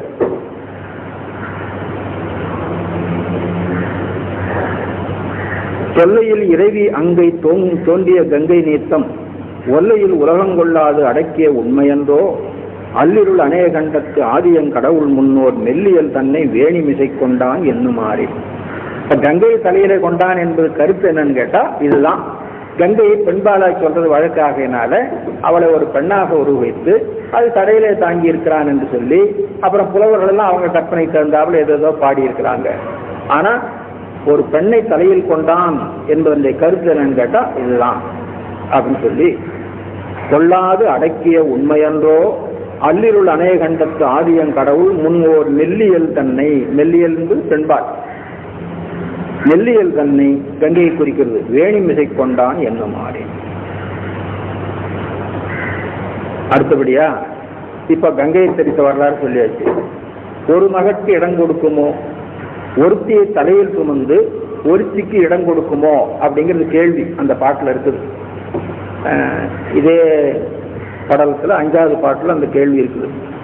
இப்ப அதுக்கு விடை சொல்ல போறார். உமையம்மை சிவபெருமானுடைய இடப்பாகம் பெற்ற வரலாறு என்ன அப்படிங்கிற கதை நாம் இப்போ நிறைய கதைகள் இதை பற்றி வழங்குதுங்க. இப்போ திருச்செங்கோடு இருக்குது. ஆமா, பிருகு முனிவர் சக்தியை விட்டு சிவத்தை மட்டுமே வழிபட்டாராம். அப்போ சிவமும் சக்தியும் தனியா இருக்கிறதுனால சக்தியை விட்டுட்டு சிவத்தையும், சிவமும் சக்தியும் ரெண்டும் ஒன்னா இருந்தா அப்படி பிரிக்க முடியாது அல்லவா? அந்த முனிவர் வண்டாக துளைத்து கொண்டு சிவத்தை மட்டும் சுற்றி வந்தாராம். அப்புறம் தான் அந்த முனிவருடைய ஆற்றல் முழுவதும் வாங்கி விட்டால் அவர் என்ன பண்ணுவார் அப்படின்னு சொல்லி உமையம்மை ஆற்றல் முழுவதும் வாங்கி விட்டாராம். அப்போ சிவபெருமான் பார்த்தார், ஆற்றல் முழுவதும் போனவர் நிற்க கூட முடியாம தடுமாறுறார் அந்த முனிவர். அப்போ மூன்றாவது ஒரு கால் கொடுத்தார் அவர். அந்த 3 காலாலே அவர் நின்று சிவபெருமானை வழிபட்டு கொண்டிருக்கின்றார் அப்படின்னு சொல்லி அர்த்தநாரீஸ்வரர் பற்றி ஒரு கதை உண்டு. இது போல மிக பல இடங்கள்ல உமையம்மை இடப்பாகம் பெற்ற வரலாறு கலபுராணங்கள்ல பாடப்பட்டிருக்கும். அது சிவபிரகாசாமி சொன்னார், 3 கால்ங்கிறது 3 கால் இல்ல, 3 கோணம் அப்படின்னு சொல்லி. 3 குணம்னா இந்த சத்துவ ராஜஸ் குணம் இல்ல, ஞானத்துக்கு வேண்டிய 3 அடிப்படை தகுதிகள். ஞானம், வைராக்கியம், ஒழுக்கம். ஞானம் ஒண்ணு, வைராக்கியம் ஒண்ணு. அதாவது ஞானம் சுலபமா சாஸ்திரம் படிச்சா வரும், குரு உபதேசம் வரும், அதுல உறுதியா நிக்கணும் இல்ல. உறுதியா நிக்க வேணும்னா என்ன பண்ணணும் அப்படின்னா உலக பொருள் மேல் போகின்ற ஆசை போகும். அந்த ஆசை நீக்கிறது தான் வைராக்கியம். ராகம்னா ஆசை, வி என்பது இன்மை உணர்த்தம், விராகம்னா ஆசை இன்மைன்னு அர்த்தம். அந்த விராகம் என்று சொல்தான் வைராக்கியம் அப்படின்னு. அப்போ நாமெல்லாம் வைராக்கியம்னா உறுதியா இருக்கிறது அப்படின்னு சொல்றோம். அது கருத்து பொருள். சொற்பொருள் வேற, கருத்து பொருள் வேற. சொற்பொருள் என்னன்னு கேட்டா ஆசையின்மை. ஆமா, அந்த வெறுப்புக்கு துவேஷம்னு பேர். அது வேற பேர் இருக்கு. விராகம் என்பதை வெறுப்பாக ஆகிவிடாது.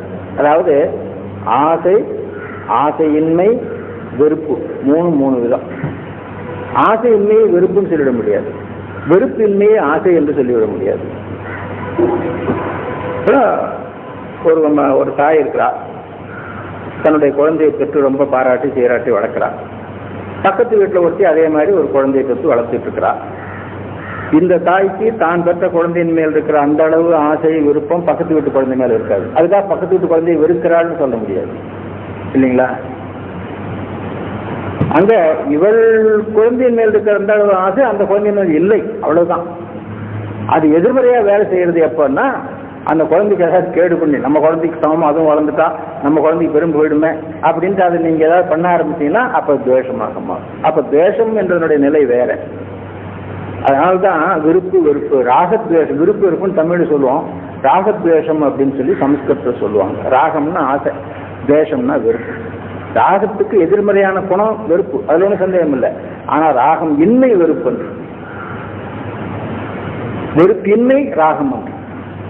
அதனாலதான் எப்பவும் சொல்றது உண்டு, பகை, நட்பு, நொதுமல் 3 நிலை உண்டு.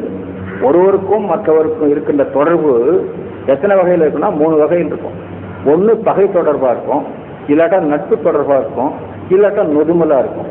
நொதுமல்லா என்னன்னு கேட்டா பகையும் இல்லை நட்பும் இல்லை, பொதுவா இருந்தது. ஏங்க அவருக்கு உங்களோட பார்த்துருக்கிறோம், அதிகமா பழக்கம் இல்லைங்க, சும்மா என்னங்கிறதோட அப்படின்னு சொல்றோம் இல்லையா, அதான் நொதுமல். அவர் மேல நமக்கு விரோதமும் கிடையாது, அதுக்காக ரொம்ப நெருக்கமும் கிடையாது. அது மாதிரி பொருளுடைய இயல்பு தெரிஞ்சுக்கணும். சரி, அடுத்த விஷயத்துக்கு ஒழுக்கம். ஒழுக்கம் பிரபலிங்க லீலையில இருக்குது.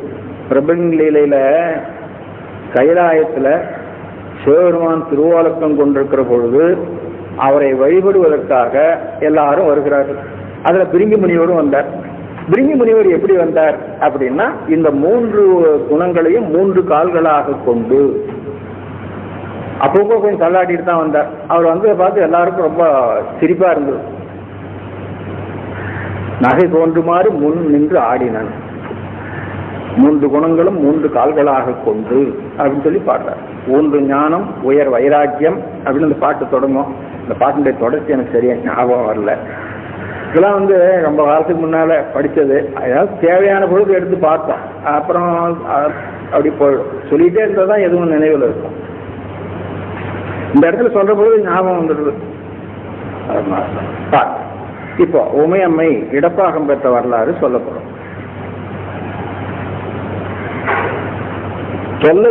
இந்த கதையை சொல்லிடுறேன். பிரம்மாவுக்கு படைத்தல் தொழில் இறைவனால் கொடுக்கப்பட்டது. படுத்தல் தொழில் அவன் செய்து கொண்டு வந்தான். பிரம்மா நம்ம போல தான், சீக்கிரம் தூக்கம் வந்துடும், இல்லைன்னா மறதி வந்துடும். அது தூங்கிட்டா படுத்தல் தொழில் மறந்து போகும். அப்புறம் முயற்சி பண்ணா வராது.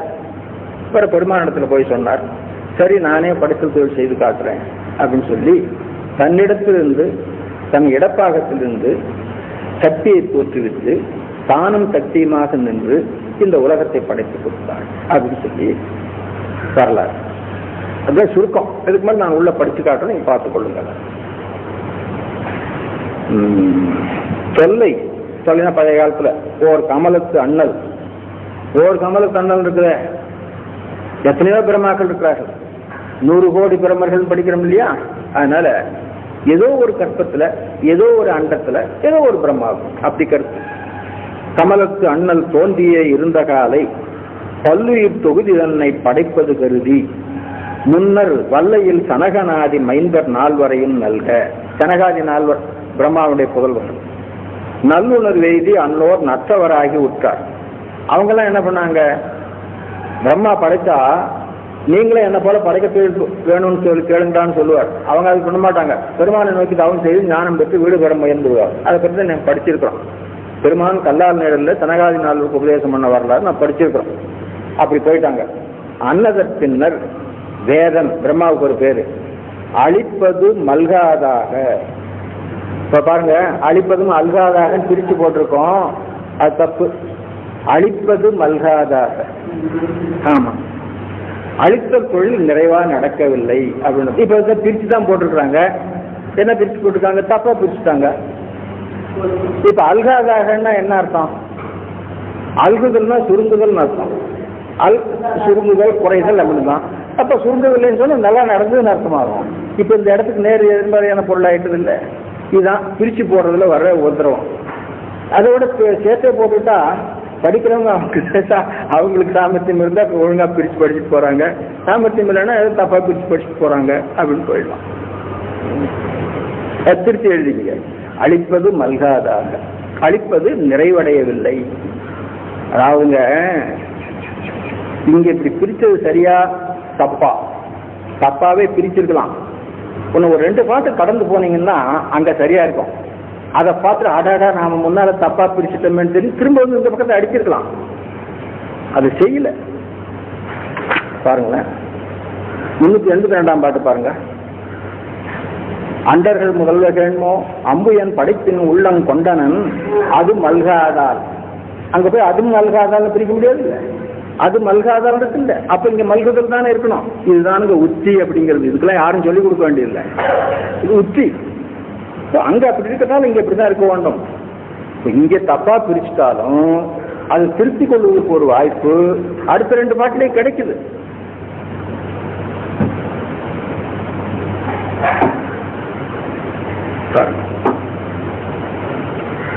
அழிப்பது மல்காதாக இன்னலுற்று இரக்கம் எய்தி யாது இனி செய்வது என்ன? 300 குமரரோடு, முன்னால குமரரும் புதல்வர்களோடு முகுந்தனது இடத்தில் எய்தி பொன்னடி வணக்கம் செய்து. இங்கெல்லாம் சும்மா கதை சொல்லிட்டு போற மாதிரி இருக்குது, அர்த்தம் சொல்ல வேண்டியதில்லை. தன் குறை புகழ்ந்து நின்றான் நின்றிடுகின்ற காலை நேமியங்கரத்து வள்ளல், நேமி சக்கரப்படையேந்தியவன் இன்று இது நம்மால் முற்றாது. என்கிட்ட வந்து குறை சொல்றிய, நானும் ஒன்ன போலதான், என்னால் இதை ஒன்றும் தீர்க்க முடியாது. நம்மால் முற்றாது, முற்றாதுன்னா நிறைவடையாது அப்படின்னு அர்த்தம். முற்றாது ஈசனாலன்றி, ஈசனாலன்றி நம்மால் முற்றாது. அப்ப சிவபெருமான் தான் இதை செய்யணும். என்ன நன்குணர் முனிவரோடும் நான்முகனோடும் வெள்ளி குன்றினில் ஏகி நாதன் குறைகடல் பணிந்து சொல்வான். இப்ப பிரம்மா அது திருமால் பேசுறார். அண்டர்கள் முதல்வ விழி கேண்மோ கேட்பாயாக, அண்டர்கள் முதல்வ கேண்மோ அம்புயன் திருமால் பிரம்மாவுக்கு பேரு படைப்பின் உள்ளம் கொண்டனன் அது மல்காதால். படைக்க நினைச்சான், ஆனா அது நிறைவா நடக்கல. அது மல்காதால் குறை இது நீக்குக என்ன. நல்ல பேசுற மாதிரியே பாடிக்கிறார் பாருங்க. நீக்குக என்ன வன் துளவத்தினானை, துளவத்தினான் திருமாலுக்கு துளவம்னா துளசி அர்த்தம். வன் துளவத்தினானை மைந்தரை அயனை நோக்கி நுண்துகள் வடவே ஈசன் நொய்தன வீறு செய்தான், நொய்தன ஈறு செய்தான் அடுத்திருச்சுங்க. ஏகனை ஆகி இப்ப அவன் தனியா இருக்கிறான், எல்லாம் அழிஞ்சு போயிட்டாங்க. இப்ப முதல்ல சொன்ன பாருங்க, உத்பவம் பண்ணுவானுன்னா முதல்ல எல்லாத்தையும் அழிச்சணும். ஏகனை ஆகி வைகும் எந்தை தன் இடப்பாலான வாகுவை, தோல், வாகுன்ற தோல், வாகு என்று சொல்லு, வாகு வாகுவை நோக்கும் எல்லை மற்ற அவன் உமையால் தோன்ற. அப்போ உமையம்மை சிவபெருமானுடைய இடப்பாகத்திலே இடத்தோளிலே இருந்து தோன்றினான். அப்ப அவளுக்கு இடம் எது? சிவபெருமானுடைய இடப்பாகம். வாகுவை நோக்கும் எல்லை, பாகுவலைங்க தோல்ல இப்படி போட்டுக்கிறது, அது வீரர்களுக்கு போட்டுக்கொள்ளும். வீரபாகுன்னு சொல்றோம் இல்ல, அந்த பாகுக்கும் தோல் தான் அர்த்தம். அது வீரவாகு அப்படின்னு சொல்றோம். பகரம் தமிழ்ல வகரமா மாறுங்க, சமஸ்கிருதத்துல பகரமா இருக்கிற சொல்லு தமிழ்ல வகரமா மாறும். வீரபாகு என்பது வீரவாகு அப்படின்னு சொல்லுவோம். வாகுவை நோக்கும் எல்லை மற்ற அவன், அவன் அவ்விடத்து உமையால் தோன்ற பாகமது இருத்தி. இப்ப பாருங்க, தோல் உடம்போடு ஒன்னா இருந்தது, அதுதான் உமையம்மை. அதை இப்படி நோக்கினார், அது தனியா ஒரு பெண்ணாக வந்தது. பெண்ணாக வந்து என்ன பண்றார், விலகி நிக்காம தன்னுடைய பக்கத்திலே வச்சிருக்கார். சக்தி சிவத்துக்குள்ளே ஒடுங்கி நிற்கும். தேவையான பொழுது சங்கார காலத்துல சக்தி சிவத்துல ஒடுங்கிடும், சிவம் மட்டும்தான் இருக்கும். மீண்டும் புனருற்பவம் பண்ணுகிற காலத்துல சிவம் தன்னிடத்துல சக்தியை தோற்றுவிக்கும். அந்த சக்தி தான் உலகத்தை தோற்றுவிக்கும். அப்போ சக்திக்கு 3 நிலைமை உண்டுங்க. சிவபெருமானோடு ஒன்றி ஒடுங்கி தான் புலப்படாது இருக்கிற நிலை ஒன்று. சிவபெருமானிலிருந்து புலப்பட்டும் வேறுபடாது இருக்கிற நிலை ஒன்று. 3வது வேறுபட்டும் அகன்று நில்லாம பக்கத்தில் நிற்கின்ற நிலை ஒன்று. அர்த்தநாரீஸ்வர நிலை வேற. அதே மாதிரி மாதுருபாகன்னு சொல்றோம் இல்லையா, அது உமாமகேஸ்வரன் சொல்றோம் இல்லையா, அது ஒரு நிலை வேற. உமாமகேஸ்வரன் உமை தனியா இருக்கும், பக்கத்தில் இருக்கும். மாதுருபாகன், மங்கை பங்கன், அர்த்தநாரி அப்படின்னு சொல்லி உடலிலே ஒரு பாதியாக இருந்து கொண்டிருக்கும். சங்கார காலத்தில் அதுக்குள்ள கிடக்கும். இது நம்ம தமிழ்நாட்டில் ரொம்ப பழைய காலத்திலிருந்தே இந்த கொள்கை இருந்து கொண்டிருக்கிறது. சங்க காலத்து புலவர்கள் பாடின பாடல்கள் எல்லாம் திணை வகையாக பகுத்தாங்க, அதுல அடி வகையாக பகுத்தாங்க. திணை வகையாக பகுத்த பொழுது புறப்பொருள் அகப்பொருள் பிரிச்சாங்க. அகப்பொருள்ல ரொம்ப நீண்ட பாடல்களா இருக்கிறத ஒன்று பிரிச்சாங்க, அதை விட கொஞ்சம் குறைஞ்சி இருக்கிறது, அதை விட கொஞ்சம் குறைஞ்சி இருக்கிறது, ரொம்ப குறைஞ்சி இருக்கிறது, இப்படி பிரிச்சாங்க. அதுக்காக 400, நற்றிணை, குறுந்தொகை, 500 அப்படின்லாம் பேர். அது புறநானூறு அந்த பாடல்கள்லாம் பிரிச்ச பிறகு அது தொகுத்து ஒரு நூலாகும், அது தொகை நூல்னு பேர். பல புலவர்கள் பல காலத்திலே பாடிய பல பாடல்களை பொருள் நோக்கியோ அடி நோக்கியோ பிறவற்றை நோக்கியோ ஒரு தொகுப்பாக செய்யறதுக்கு தொகை நூல்னு பேர். அதனால்தான் சங்க காலத்து நூல்களை 10 பாட்டு என்று 8 தொகை என்று 2ஆ சொல்றது உண்டு. அப்படி தொகுக்கப்பட்ட நூல்கள் மொத்தம் 8 உண்டு. அதுல புறத்திணை, புறப்பொருளை நோக்கி தொகுக்கப்பட்ட நூல் ஒன்று. தொகுக்கிற காலத்துல ஒரு புலவர் அந்த தொகை நூல்கள்லாம் ஒரு பாட்டு, கடவுள் வாழ்த்து. கடவுள் வாழ்த்து சங்க காலத்துல தனி ஒரு புலவன் பாடலை, தனி ஒரு நூல் பாடினா தானே புலவன் கடவுள் வாழ்த்து பாடுறது. அவன் தனித்தனியா பாட்டு பாடி போயிட்டாங்க. தொகுத்து ஒரு நூலாக ஆக்கிற போது ஒரு கடவுள் வாழ்த்து இருக்கட்டுமே அப்படிங்கிறதுக்காக பெருந்தேவனாருங்கிற ஒரு புலவர் பாடினார்னு சொல்லுவாங்க. எந்த தொகை நூலுக்கும் பாரதம் பாடிய பெருந்தேவனார் அப்படின்னு எழுதி வச்சிருவாங்க. கடவுள் வாழ்த்து போட்டு பாரதம் பாடிய பெருந்தேவனார் அப்படின்னு எழுதி வச்சிருவாங்க. அந்த மாதிரி. ஆனா அந்த தொகை நூல்கள்லாம் பலவேறு காலத்தில் தொகுக்கப்பட்டன, எல்லாம் ஒரே காலத்திலே தொகுக்கப்பட்டதில்லை, பலவேறு அரசர்கள் காலத்தில் தொகுக்கப்பட்டது. என்ன எல்லா காலத்திலையும் பாரதம் பாடிய பெருந்தேவனார் இருந்தாரு, அதனால அவர் தான் இல்லை. எந்த பாட்டு பாருங்க பாரதம் பாடிய பெருந்தேவனார்னு கடவுள் வாழ்த்துல போட்டு வச்சிருவாங்க. அதுல புறநானூருக்கு பாடப்பட்ட கடவுள் வாழ்த்துல இப்படி ஒரு செய்தி உண்டுங்க. பெண்ணுரு ஒரு திறன் ஆகின்று, சிவபெருமானை பற்றி பாடுறார். பெண் உரு ஒரு திறன், ஒரு திறன்னா ஒரு பக்கம், ஒரு கூறு. பெண் உரு ஒரு திறன் ஆகின்று, அவ்வுரு தன்னுள் அடக்கி கரக்கினும் கரக்கும். தன்னுள் அடக்கி, அடக்குதல் ஒண்ணு, கரத்தல் ஒண்ணு. அடக்குதல் என்பது தன்னோடு சேர்த்து கொண்டாலும் வெளிப்படையா தெரிகிற மாதிரி தான் அர்த்தநாரீஸ்வரர். கரத்தல் என்பது தெரியாம மறைத்து வைத்துக் கொள்வது என்பது சங்கார காலம். ஒருதரன் என்பது பக்கத்துல. அப்போ சிவபெருமானின் வேறாக சிவபெருமானுக்கு பக்கத்துல இருக்கிற ஒரு நிலை, சிவபெருமானுடைய உடம்பிலே அடங்கி நிற்கின்ற நிலை, சிவபெருமான் உடம்பிலே அடங்கி நின்றும் வெளியே தோன்றாது நிற்கின்ற நிலை, அப்படிங்கிற ஒரு 3 நிலையை அந்த கடவுள் வாழ்த்து பாட்டுல பெருந்தேவனார் பாடியிருக்கிறார். அப்போ இப்படி ஒரு கொள்கை நமக்கு ஒரு 2000 வருஷத்துக்கு முன்னிருந்து இருந்து கொண்டிருக்கிறது. ஏதோ இப்பதான் இது எதுக்காக சொல்றேன்னு கேட்டா, நம்மலாம் புராணங்கள் படிச்சாலோ அல்லது தத்துவ ஞான நூல் சமய நூல்கள் படிக்கிற பொழுது அதில் கடவுள்களை பற்றி சில செய்திகள் வந்தாலோ நம்ம மனசுக்கு பிடிக்கலன்னா இதெல்லாம் பின்னால வந்தவனுங்க எழுதி வச்சுட்டானுங்க, எங்க தமிழ்ல அதெல்லாம் கிடையாது, எங்க தமிழர்கள் ரொம்ப பகுத்தறிவுவாதிகள், அப்படி இப்படின்னு நாம பெருமை பேசுவோம். இல்லை, 2000 வருஷத்துக்கு முன்னால பாடி இருக்கிறான்னா அவன் என்ன வாதி? அதனால ஏதோ இந்த கதைகள்லாம் சும்மா நேசம் தானே தோன்றுட்டுது, ஆரியர்கள் உள்ள நுழைஞ்சாங்க அதன் பிறகுதான் வந்து சேர்ந்தது அப்படின்னு சொல்றதுக்கு வழி இல்லைங்க. ரொம்ப காலமா இருந்தது, ஏற்றுக்கொண்டிருக்கிறாங்க. சிலப்பதிகாரத்துல சிவபெருமான் அர்த்தநாரியா இருந்து ஆடுகின்ற ஆட்டத்தை பற்றி பாடியிருக்காங்க. 11 கூத்து, மாதவியாடின கூத்து, அதுல அப்படி ஒரு கூத்து இருக்கு.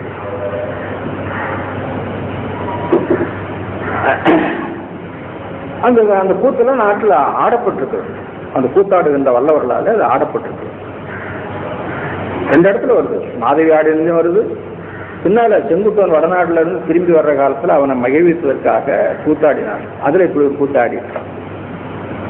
அதாவது இந்த அர்த்தநாரீஸ்வர வடிவம் உமையம்மையோடு கூடியிருக்கிற வடிவம்ங்கிறது தமிழகத்துல ரொம்ப பழைய வடிவம்.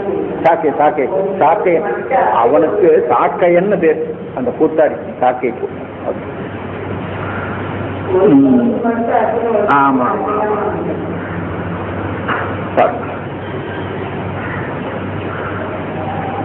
ஏகனை ஆகி வைக்கும் எந்த இதன் இடப்பாலான வாகுவை நோக்கும் எல்லை மற்றவன் உமையாள் தோன்ற பாகமதிருத்தி அந்நாள் பரிவோடு கலந்து மேவி கோகனத கண்ணானை குமரரை அயனை தந்தான்.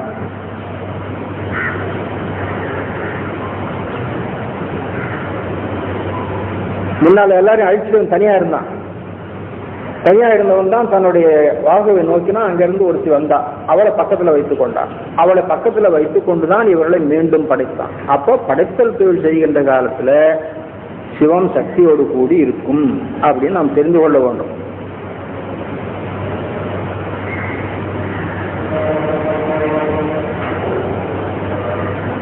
இந்த பாடு கூட பாகமதிருத்தி தந்தான் அந்நாள் பரிவோடு கலந்து மேவி, அந்நாளை பரிவோடு கலந்து மேவி, அவளை அத்தகையவளை பரிவோடு கலந்து மேவி என்றார். தந்துழி ஈசன் தன்னை தனையரும் அயனும் மாலும் வந்தனை செய்து இப்போ மீண்டும் படைக்கப்பட்டார்கள் இவர்கள். இவங்கெல்லாம் போய் பெருமானை வணங்கினார்கள். போற்ற மாயவன் வதனம் நோக்கி நந்தமது அருளதாகும் நங்கையோடு இனிது சேர்ந்தான். அப்போ உமையம்மை என்பது என்ன? நமது திருவருள் தான். நந்தமது அருளதாகும் நங்கையோடு இனிது சென்றான், இது சேர்ந்தான். முந்தையின் வேதா செய்கை முற்றிடும். பிரம்மாவுடைய செயல் முன்ன போல திரும்பவும் முற்றும் தான், மல்குதல், முற்றிடும். போதி, இனி நீ போ, கவலையெல்லாம் போ, போதி போவாயாக.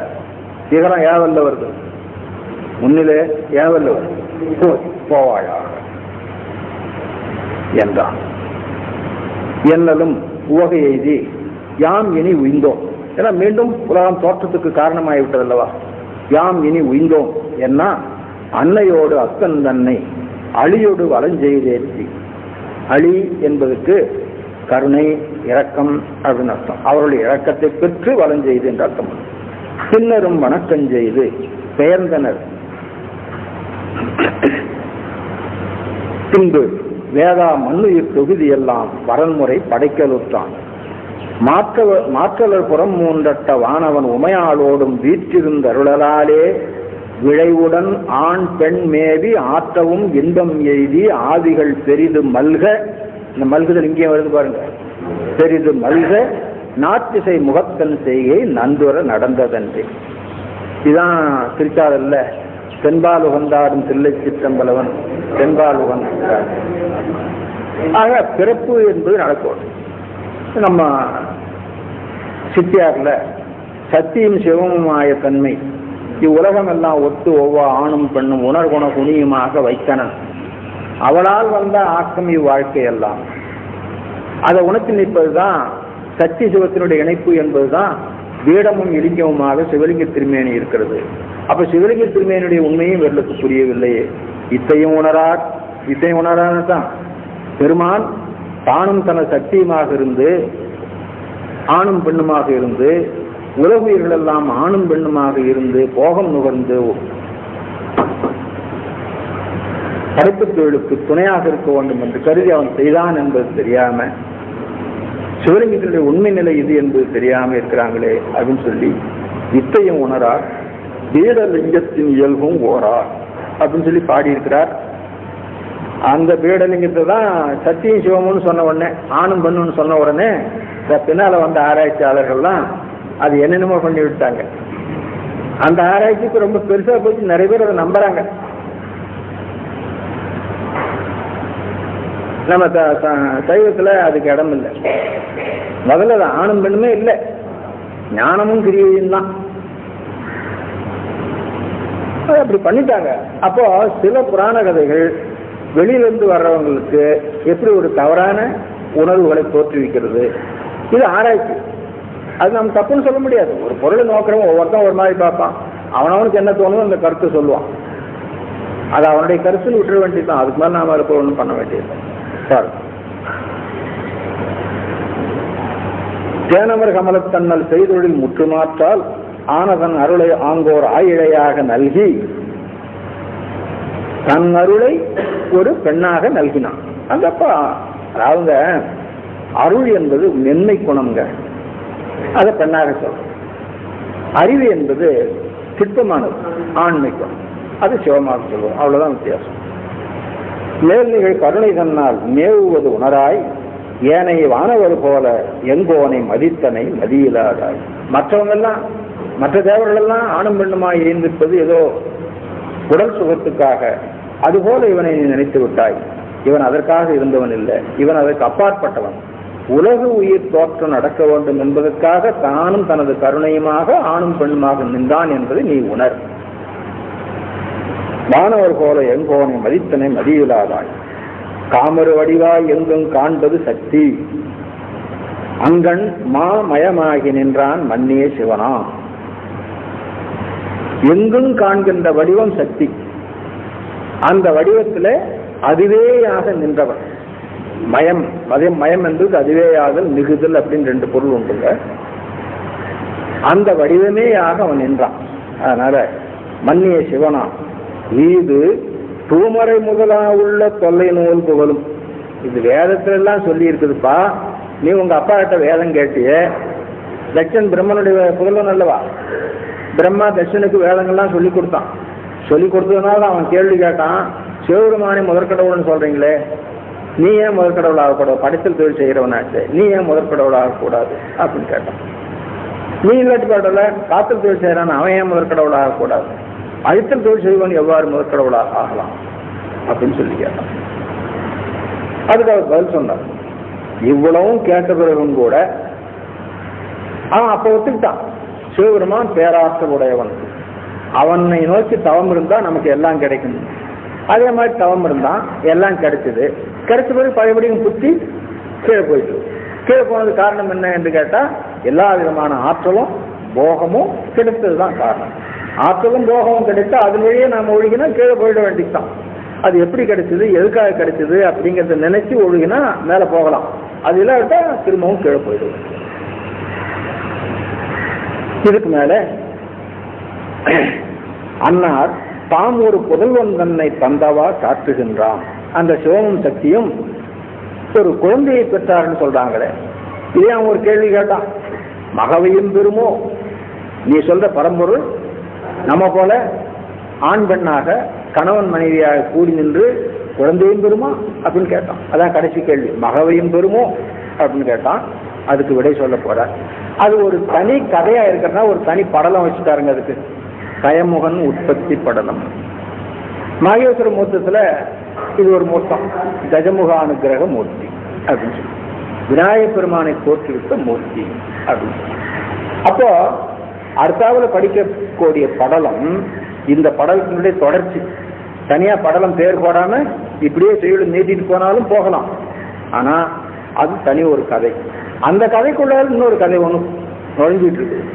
இப்படியே இருக்கிறதுனால அதுக்கு ஒரு தனி படலம் கொடுத்து அந்த கதைக்குள்ள நுழைஞ்சிருக்கிற கதையில ஒரு பாதி கதை அந்த படலத்தை சொல்லி அப்புறம் ஒரு பாதி கதையை அடுத்தாப்புல ஒரு படலம் வச்சு அதுல சொல்லி இருக்கிறார். அது எதுக்கு சொல்றேன்னா, கச்சியப்ப முனிவர் இந்த காப்பியத்தை பாடுற பொழுது பொருளை எப்படி அமைத்து கொண்டு போக வேண்டும் என்று நினைத்து பாடியிருக்கிறார். இப்போ இதெல்லாம் சும்மா 10 பாட்டு 5 பாட்டு 20 பாட்டு 30 பாட்டு சொல்லக்கூடியது அங்கங்க சரியா சொல்லிட்டார். தனி ஒரு கதையா சொல்ல வேண்டியதை தொடர்ச்சியாக இருந்தாலும் கூட அதுக்கு ஒரு தனி படலம் பெயர் கொடுத்து பாடுறார் அப்படிங்கிறதுக்காக. இப்போ இங்க இந்த கயமுகன் உற்பத்தி படலம் அப்படிங்கிறதுல 2 விதமா இருக்குங்க. உண்மையான பொருள் என்னன்னு கேட்டா, விநாயக பெருமான் தோன்றிய வரலாறு. கஜமுகன் ஜா தமிழ்ல யான்னு வரும், சமஸ்கிருதத்துல ஜா தமிழ்ல யா அப்படின்னு வரும், அல்லது சா என்று வரும். கசமுகன் சொல்லலாம் அல்லது கயமுகன் சொல்லலாம், கஜமுகன். அப்ப கஜமுகன் ஆகிய விநாயக பெருமான் தோன்றிய வரலாற்றை சொல்லுவது கஜமுகன் உற்பத்தி படலம். இந்த விநாயகருக்கு எதிராக இன்னொருத்தன் தான் ஒரு அசுரன், அவனுக்கும் யானை முகன் தான்.